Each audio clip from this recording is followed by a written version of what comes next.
Senhor Minister, dunay mo por may impresyon bota kinafes quarto pa 7 na Escola Martínez de Porres, contame bo por minha experiência. Sí, é uma situação muito lamentável.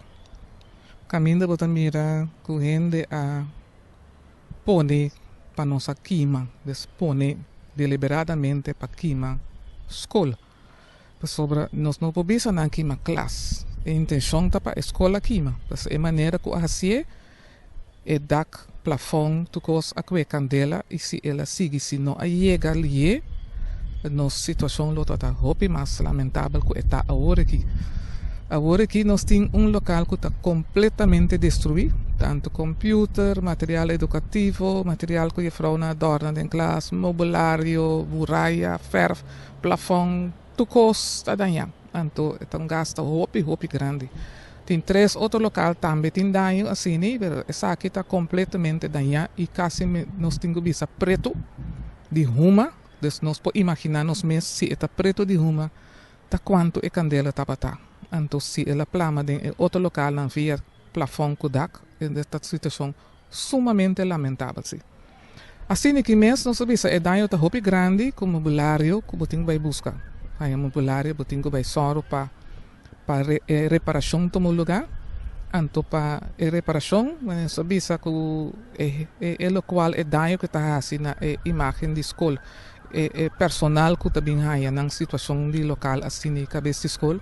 Não está tomando a situação se um tigre tranquilo, pero o saco é tem dano sobre. Não adorna para direita ambiente educativo para abrir área de escola com vibração positiva e para prometer semana para uma situação assim aqui. É muito lamentável que tem gente que está canaron. Está pensa e para esse tipo de acto assim. Então, gente que a fazer, a pessoa pensa vários dias. Então, aceita daí. Quem está canaron tipo, está pensa e coisa eite para não fazer finalmente. Hacia já luna não a logra, bem back deliberadamente determinante para ele logra. Então ela logra, lastimamente sim. Nós espera que se mire a imagem não que sali, que por duele, que então sigue hacia daí aqui na escola.